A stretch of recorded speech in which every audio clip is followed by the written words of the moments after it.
Tu n'as pas fait de grandes études, tu es courageux, utilise le courage, que ça puisse compenser le manque d'études. Alléluia. Tu n'es pas très très belle, mais tu as beaucoup de sagesse, utilise la sagesse pour compenser l'autre. Utilisez toujours ce que vous avez. Alléluia. Chaque fois que le monde te dira que tu n'as rien, c'est archi faux. Dieu n'envoie personne sur cette terre vide.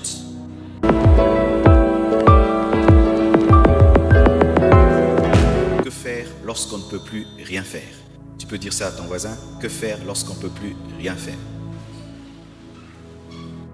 Aujourd'hui, le Seigneur aimerait parler à un homme, à une femme qui se trouve comme dans un parking de la vie, qui se trouve comme dans un arrêt, mais un arrêt éternel. Ça fait un bout de temps, rien dans ta vie ne change, rien dans ta vie ne se déplace, rien ne bouge, malgré tes efforts. Dieu aimerait te parler aujourd'hui. Et prends ce message comme ta prophétie. Tu n'as pas besoin qu'on dise ainsi dit le Seigneur, mais car Dieu nous a parlé pour te parler. Et après ce message, ta vie ne sera jamais plus la même. Salut ma personne personnelle, ma personne de la gloire glorieuse. Comme vous l'avez écouté, comme vous avez suivi la vidéo, il s'agit du pasteur Marcelo. Encore aujourd'hui, il nous parle de que faire quand on ne sait plus quoi faire. Ce que nous allons faire, comme d'habitude, nous allons commenter son point de vue et nous allons parler de nos expériences personnelles. Je vais parler de mon expérience personnelle et aussi des expériences des personnes qui sont dans mon environnement. Vraiment, déjà pour commencer, toi qui me regardes, je ne sais pas s'il est déjà arrivé que tu te demandes, que tu te poses la question, quand tu regardes ta vie, tu te dis, pourquoi ma vie est comme ça? Pourquoi les choses ne marchent pas pour moi? J'ai déjà tout essayé, j'ai déjà tout fait, mais j'ai l'impression que les choses vont de mal en pire. J'ai l'impression que la vie est injuste. Ça, je pense qu'il t'est déjà arrivé d'une façon comme d'une autre. Lorsque tu te bats, tu te débats et les choses n'avancent pas, tu restes, tu fais une rétro-inspection, tu dis que waouh, qu'est-ce qui ne marche pas? Tu te retrouves tellement incapable, tu te retrouves dépendant des gens parce que tu ne sais plus quoi faire. Tu n'arrives pas à t'en sortir. Tu demandes toujours l'aide des gens. Ça fait que les gens, tu es déjà comme un fardeau pour eux. Quand tu arrives, les gens disent, oh, encore celui-là. Seulement de loin, quand on t'observe, on dit, ah, lui là encore, celle-là encore, vraiment. Encore quoi aujourd'hui? Quoi encore que tu veux qu'on fasse pour toi aujourd'hui? Les gens sont même déjà lassés de toi. Les gens sont fatigués de toi. Tu es déjà comme un fardeau, une charge pour des gens. Tu as très honte, tu te sens impuissant, tu te sens incapable. Mais à ce point, tu n'as pas de choix parce que tu ne sais pas comment faire. Et encore plus que lorsque des gens te font du bien, il arrive, j'ai déjà observé ça, il commence à commander ta vie, à gouverner ta vie. Tu n'es plus libre. Il te dicte des choses à faire. Tu es déjà comme un esclave. Tu ne fais plus les choses que tu veux faire, mais parce que tu te sens redevable de ces personnes-là. Tu n'es plus libre de tes choix. L'histoire de Bartimée est un paradoxe. Vous savez, dans la Bible, on ne donne jamais les noms des gens pour rien. Bartimée, fils de Timée. Timée veut dire un homme grand, un homme riche. Bar veut dire fils de. Et cet homme était fils de Timée. Mais malgré qu'il était fils d'un homme riche, il était la contradiction de Timée. Un aveugle, mendiant et pauvre. Quand on regardait Timée et on regardait Bartimée, Bartimée était le contraire de Timée. Et beaucoup d'enfants de Dieu sont comme Bartimée. Quand on regarde leur vie, on ne croirait pas qu'ils sont enfants de Dieu. Quand tu regardes ta vie, tu te poses la question, où est Christ dans ta vie? Je suis passé par des tels moments où la seule richesse que j'avais en moi, c'était le spirituel. Mais au dehors de moi, tout était comme si j'étais un païen. Le fait que Bartimée soit aveugle et sois mendiant. N'efface pas son nom de la liste des enfants de Timée. Il demeure fils de Timée et tu demeures enfant de Dieu, malgré tes circonstances et tes situations. Tu demeures un enfant de Dieu, malgré ta maladie, malgré ta pauvreté, malgré tes manquements. Ton problème n'est pas plus grand que ton alliance. Ta situation n'est pas plus grande que ton alliance avec Dieu. Tes circonstances ne sont pas au-dessus de ton alliance. Quel que soit ce que tu traverses, sache que tu n'es pas n'importe qui. Tu es fils de Timée, tu es fils de Dieu. Alléluia. Et vous savez, dans la parole de Dieu, il dit, aussi longtemps que le fils demeure un enfant, il ne diffère en rien d'un esclave. Dans un autre passage de la Bible, il est écrit, vous, que si longtemps vous deviez déjà être des maîtres, vous avez encore besoin qu'on vous donne du lait parce que vous êtes des bébés spirituels. Aujourd'hui, le but de ce message, c'est vraiment de t'aider. C'est de t'aider lorsque tu ne sais plus quoi faire, à ne plus subir la vie, mais à la vivre parce que le Seigneur veut t'ouvrir les portes. Le Seigneur veut amener en manifestation sa gloire dans ta vie. Le Seigneur veut changer le cours de ta vie. Le Seigneur veut te donner un nouveau nom, un nouvel être. Il veut écrire des nouvelles pages dans ta vie. Mais tout ce dont il a besoin de toi, c'est d'avoir la foi. Vous savez, souvent dans la vie, c'est comme si les problèmes cherchent les problèmes pour s'accumuler, s'accentuer. Tu as un problème et tu penses que tu vas le résoudre, un autre s'ajoute et puis un autre s'ajoute, un autre s'ajoute. C'était ça, Bartimée, une accumulation de problèmes. Il a un problème social, il a un problème financier, mais pire encore, il a un problème physique. Il ne voit pas. Il ne voit pas. Il ne voit pas. Comme si destiné à rester là, comme si puni par la vie, à demeurer là, habitant le coin de la rue. Il disait, pourquoi moi? Qu'est-ce que j'ai fait à Dieu? Qu'est-ce que je fais? Parce que Bartimée ne s'est pas créé aveugle. Il s'est retrouvé aveugle. Qu'est-ce que j'ai fait à Dieu pour être un aveugle? Qu'est-ce que j'ai fait à Dieu pour mériter ça? Quel est le péché que j'ai commis pour être ce que je suis? Pourquoi, entre guillemets, cette injustice divine? Des fois, tu regardes ta vie, tu penses que c'est une injustice de Dieu. Tu penses que Dieu a aimé les autres et il t'a haï toi. Tu penses que Dieu a préféré les autres et a haï toi. Je crois que des fois, Bartimée confessait des péchés qu'il n'avait pas commis. Car des fois, la souffrance nous pousse à confesser des péchés qu'on n'a pas commis. Lise, tu fais l'effort de sortir d'un trou et tu te retrouves dans le trou. Tu fais l'effort de sortir du trou et tu te retrouves dans le trou. Des efforts vains, des attentes vaines, des espoirs vains. Je crois que lorsqu'il tendait sa main, il se disait qu'un jour quelqu'un va me donner des millions et ça va changer ma vie. Peut-être quelqu'un va me donner quelque chose de tellement important et ça va changer ma vie. Mais il tendait la main, une pièce d'or, une petite pièce. Il tend la main, peut-être un pain. Il tend la main. Des fois les gens donnent des pierres, du papier. Comme il est aveugle, les enfants même peuvent s'amuser à lui donner n'importe quoi. Mais il y a des gens comme ça. Jour après jour, tu te réveilles avec l'espoir que ma vie va changer. Aujourd'hui, ma vie va changer. Et tu te rendors toujours la même personne. Aujourd'hui, ma vie va changer. Tu te rendors la même personne. Aujourd'hui, ma vie va changer. Et tu te rendors toujours au même endroit. Il y a des personnes, lorsque tu vois ta vie est vraiment difficile, les situations difficiles s'enchaînent, s'enchaînent et s'enchaînent. Tu n'as même pas encore fini de digérer une situation.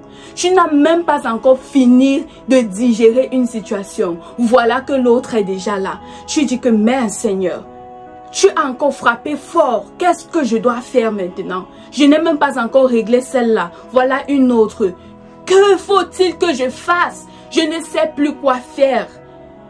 Tellement la voix de tes situations frappe très fort. Elles sont tellement élevées que parfois tu oublies que la parole de Dieu dit: ceux qui sont en Christ sont une nouvelle créature. Celui qui est en Christ est une nouvelle créature. Les choses anciennes sont passées et voici toutes choses sont devenues nouvelles.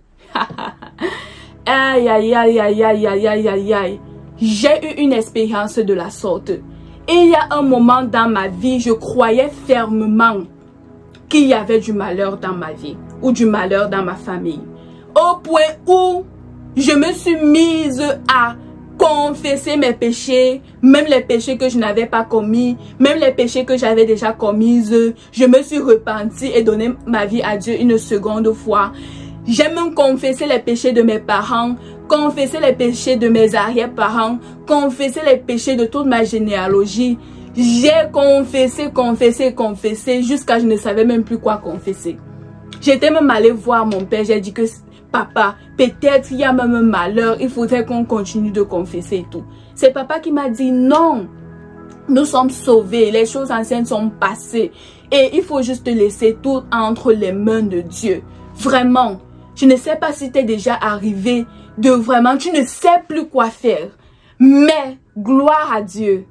Gloire à Dieu parce que lorsque j'ai eu une rencontre divine avec le Seigneur, lorsqu'il m'a visité de façon palpable, j'ai vu sa main agissante dans ma vie. J'ai vu ma perception de ces mêmes circonstances difficiles changer. Au contraire, quand elles arrivaient, je me demandais, oh, qu'est-ce que le Seigneur me réserve le tout-ci? Quelle gloire le Seigneur veut se tirer dans cette situation? Ma perception était différente.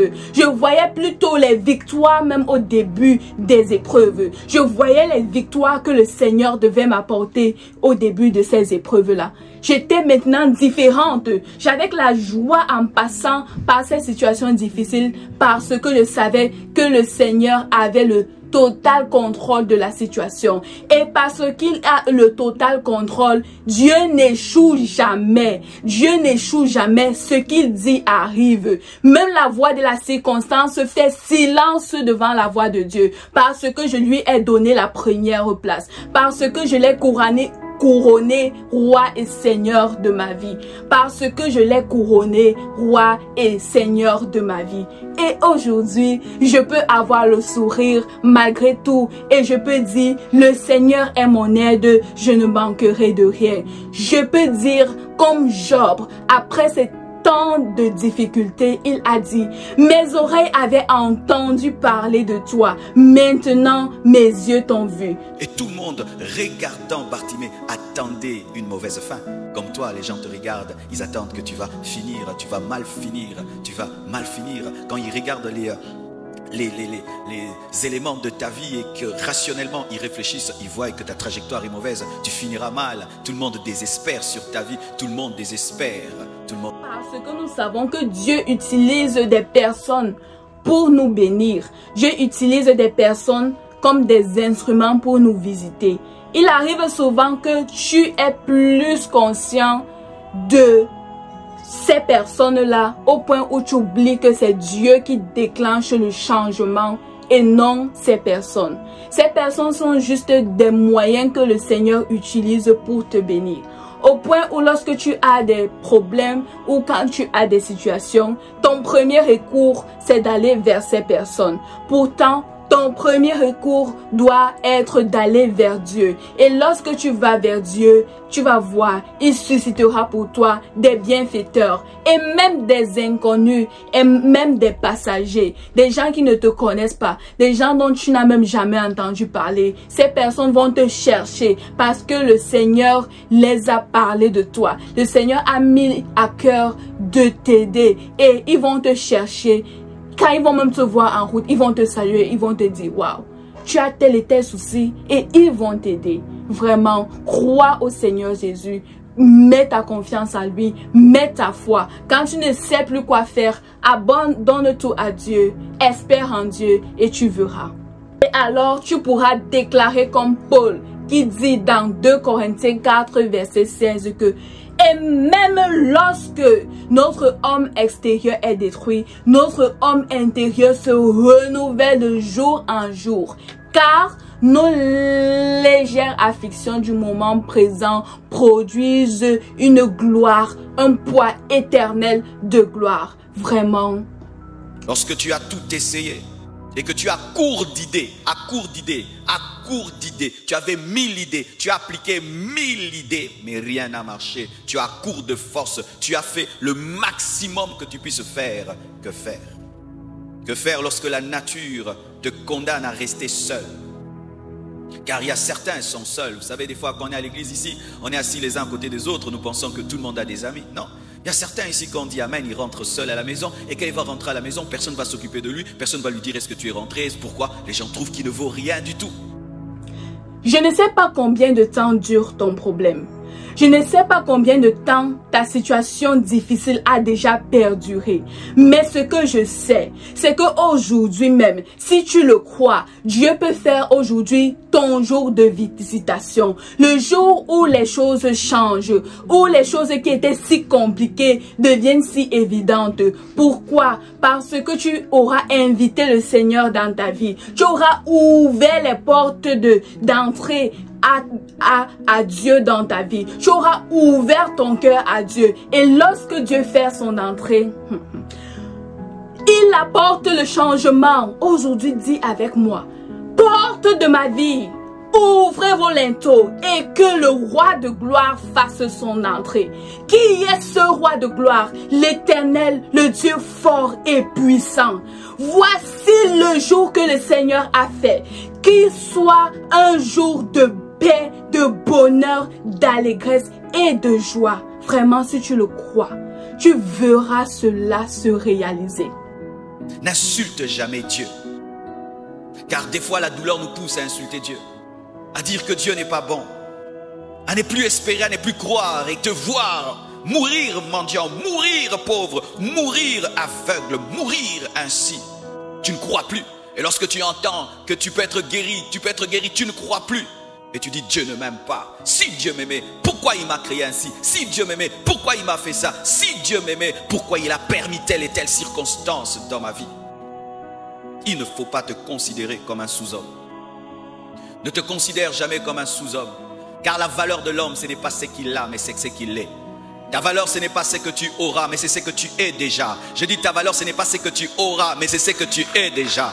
Tu n'auras pas plus de valeur lorsque tu auras un enfant. Tu as déjà de la valeur maintenant. Tu n'auras pas plus de valeur lorsque tu vas te marier. Tu as déjà de la valeur maintenant. Tu n'auras pas de la valeur lorsque tu auras beaucoup d'argent. Tu as déjà de la valeur maintenant. Tu n'auras pas de la valeur lorsque tu seras connu. Mais tu as déjà de la valeur maintenant. Pourquoi tu as de la valeur? Parce que tu es créé à l'image de Dieu et à sa ressemblance. Tu es fils de Timée. Vous savez, j'ai une petite histoire à vous raconter. Il y a un pasteur qui avait donné un jour son témoignage. Il disait, alors qu'il était encore piéton, il avait mis un pas de foi.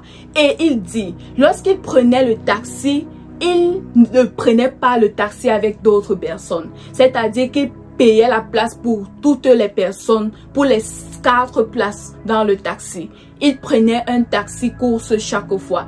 Et quand il entrait dans le taxi, il proclamait, je déclare que j'ai ma voiture. J'aurai aussi ma voiture. J'aurai aussi ma voiture. Il a fait ça plusieurs fois jusqu'à ce que Dieu l'a béni avec une voiture. Il a pris un pas de foi.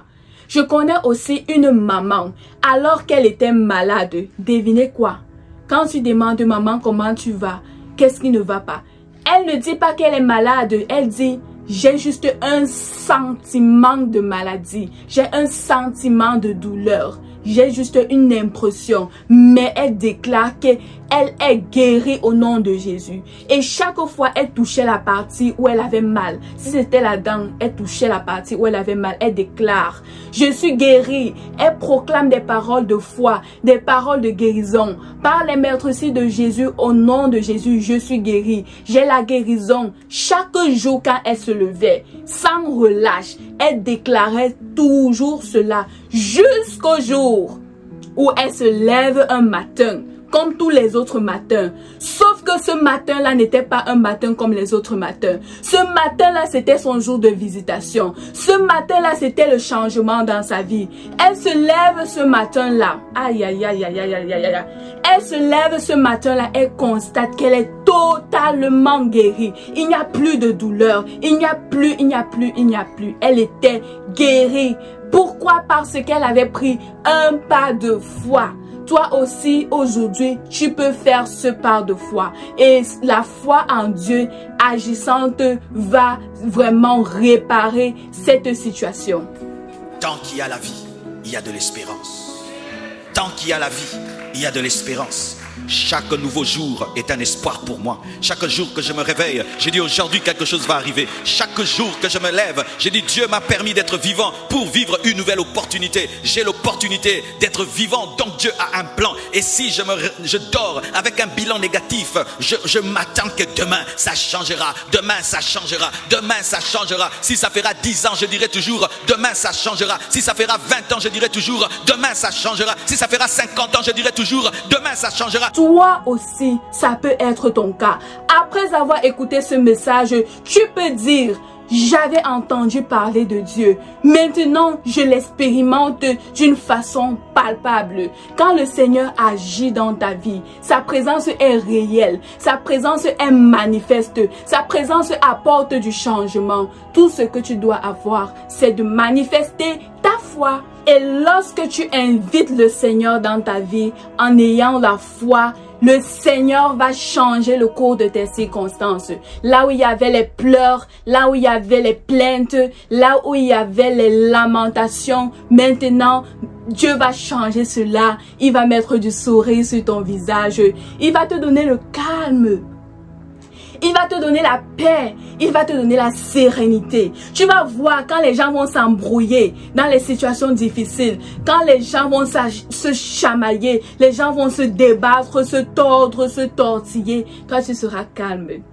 Parce que tu as confiance en ton Dieu. Il est le Dieu de victoire. Il est le Dieu de miracles. Il va apporter des miracles dans ta vie. Et il n'est jamais trop tard. Il n'est jamais trop tard. Si tu avais fait fausse route en avant, si tu avais fait fausse route avant, aujourd'hui tu peux rectifier le tir. Si tu avais douté, aujourd'hui tu peux changer et croire. Parce que quoi? Si tu crois, tu verras la gloire de Dieu. Et laisse-moi te dire, pour t'aider en plus profondeur, je te donne mon histoire dans mon nouveau livre qui est en prévente du 7 novembre au 18 novembre à un coût promotionnel rien que de 15 $ ou 15 €. Un équivalent de 5 000 francs CFA seulement parce que le coût normal du livre c'est 25 $. Cours vite! Procure-toi ce livre et tu verras du changement dans ta vie. Tu verras comment le cours des choses dans ta vie vont basculer, Les gens ne te reconnaîtront plus. Les gens vont se demander, mais est-ce que c'est cette même personne? Est-ce que c'est cette même personne qui se plaignait, qui était moche, qui était très laide à cause de ses problèmes? Aujourd'hui, on te voit toute rayonnante. Tu parles avec style. Tu es tellement dégagée parce que le Seigneur a mis sa main. Le Seigneur a mis sa touche dans ta situation. Et maintenant, tu peux te glorifier des œuvres de Dieu dans ta vie. Et le Seigneur tirera sa gloire dans ta vie. Oui, n'oublie jamais de donner toute la gloire à Dieu parce que il est un Dieu jaloux de sa gloire. J'ai tous essayé. Bien aimé, il y a beaucoup de choses à faire quand on ne sait plus rien faire. Beaucoup de choses à faire quand on ne sait plus rien faire. Voici la première chose. Garde en éveil les choses qui marchent en toi. Lorsque tu ne sais plus rien faire, garde en éveil les choses qui marchent en toi. Fais le bilan de ta vie et tu te rendras compte que tu as quelque chose parce que tout homme a quelque chose. Lorsque, bien aimé, les femmes ont un problème pour nourrir leurs enfants, elles vont toujours dans le frigo ou elles vont dans le magasin pour voir ce qu'elles ont. Et si elle n'a pas pu acheter quelque chose pour les enfants, elle va voir ce qu'elle a. Elle peut prendre même du riz qui a fait 2-3 jours, réchauffer cela. Elle peut prendre un ancien pondou, mettre un peu de piment pour que les enfants mangent. Et tu n'as pas fait de grandes études, tu es courageux, utilise le courage, que ça puisse compenser le manque d'études. Alléluia. Tu n'es pas très belle, mais tu as beaucoup de sagesse, utilise la sagesse pour compenser l'autre. Utilisez toujours ce que vous avez. Alléluia. Chaque fois que le monde te dira que tu n'as rien, c'est archi faux. Dieu n'envoie personne sur cette terre vide. Tu verras comment ta vie va changer. Vous savez, la parole de Dieu, ce n'est pas les contes, ce n'est pas les fables. Avec les années qu'on passe dans la vie chrétienne, plus tu es ancien, plus tu as déjà fait 2 ans, 3 ans, 4 ans de vie chrétienne, parfois on prend ça pour acquis, on ne s'approprie pas la parole de Dieu. Lorsqu'on prêche même à l'église ou lorsqu'on écoute un enseignement, tu dis, ah, je connais déjà tout ça, je maîtrise les versets bibliques là, on m'a déjà tout prêché. Il y a encore quoi qu'on va prêcher que je n'ai pas encore entendu? Il y a les personnes qui disent ça, que je connais déjà tout ça. Parfois, ces personnes disent même, je n'ai même plus besoin d'aller à l'église. Parce que quand on commence le début, je connais déjà la fin. Mais, ce que vous oubliez, c'est que la parole de Dieu est Dieu lui-même. Il y a la puissance dans la parole de Dieu pour te libérer, pour te transformer, pour te guérir, pour te délivrer. Si tu le crois, dis Amen. Aujourd'hui même, tu peux expérimenter Dieu parce que Dieu est réel. Dieu n'est pas seulement ce qu'on raconte. Dieu veut se manifester dans ta vie. Dieu veut prendre sa gloire. Il veut s'étendre dans ta vie. Il peut apporter du changement dans ta vie. Seulement si tu mets ta foi en lui. Seulement si tu ne prends pas la parole de Dieu comme des histoires, comme des contes. Mais tu prends ça, tu te l'appropries. Tu dis oui Seigneur, j'ai entendu ta parole. Je m'approprie ta parole et je proclame qu'elle est oui et amen. La parole de Dieu est oui et amen. Que personne ne t'empêche de crier vers Dieu. Bien-aimé, ne t'occupe jamais de ces personnes qui, lorsque toi tu pleures à l'église, elles sont calmes. Bien-aimé, vous n'avez pas les mêmes problèmes. Vous n'avez pas les mêmes problèmes. Les gens te regardent comme ça et disent, il n'y a rien. Mais ils ne savent pas que tu as une foi pour ressusciter les morts. Les gens te regardent, Dieu ne fait rien. Vous voyez, quand le ventre de la femme est en train de gonfler, vous ne savez pas qu'est-ce qui se passe là-bas. Alors que le cœur se forme, le cerveau se forme. Vous pensez se mettre à ballon, moutou, ballon te moutou, ballon te moutou. L'eau. Qui pouvait croire que cet aveugle-là, misérable, méprisable, cet homme qui n'attirait même pas les regards des hommes, pouvait arrêter Jésus? Jésus ne s'arrêtait pas pour rien. Il n'avait pas beaucoup de temps. 3 ans de ministère pour impacter le monde. Il ne donnait pas son temps à n'importe qui. Mais Jésus s'est arrêté. Lorsque tu passes par des moments difficiles, tu dois croire en la toute puissance de Jésus. S'il y a une chose en laquelle j'ai jamais douté dans ma vie, c'est que Dieu peut tout. Dieu peut tout. Dieu peut tout. Dieu peut tout. Je veux que tu prennes un pas de foi. Nous allons aller à la pratique. Prends un pas de foi et visualise. Et dans ta tête la vision de ce que tu voudrais réaliser dans ta vie. Là où tu voudrais arriver avec Dieu. Tes ambitions, tes projets selon la volonté de Dieu. Aie ça en vision.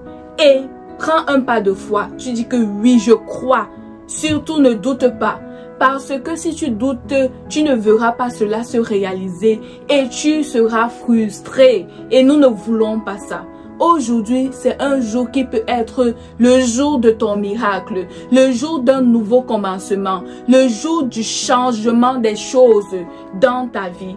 Tout ce dont tu as besoin, il te suffit d'avoir la foi, aussi simplement que ça. Pourquoi tu dois avoir la foi? Parce que la foi est agissante. Dis avec moi, la foi est agissante. Il y a de la puissance dans la foi en Dieu. Oui, tourne-toi vers ton voisin, la personne qui est juste à côté de toi et dis, oui, tu as juste besoin de la foi. La foi va déplacer les montagnes dans ta vie. Avec la foi, tu donnes la place à Dieu d'agir. Tu lui dis, oui Dieu, je te donne les commandes. Un peu comme on télécommande la télé. Tu dis, oui Dieu, je te passe la télécommande. Prends le total contrôle. Prends les choses en main. Je te couronne roi. Je te couronne maître de ma vie. Oui, tu es le chef. Tu es le chef et le consommateur de ma foi. Passe à l'action, Seigneur. Fais ce que seul toi sais bien si faire. Là où je suis limité, là où je me sens faible, là où je me sens incapable, prends les règnes, prends les commandes. Seul toi peux faire ça aussi bien comme tu sais le faire, Seigneur. Dieu frayera le chemin pour toi là où il n'y a pas de chemin. Dieu frayera le chemin pour toi là où il n'y en a pas de chemin. Parce qu'il est Dieu, il fera pour toi. Il te donnera ton miracle. J'espère que tu as été béni avant de quitter. Je t'assure, s'il te plaît, laisse un commentaire, like la vidéo, partage-la avec tes amis et abonne-toi à la chaîne Motivation Chrétienne si tu ne l'as pas encore fait. C'est très utile pour nous, s'il te plaît. Et aussi, retrouvons-nous la prochaine fois pour un nouveau partage. À plus, ciao!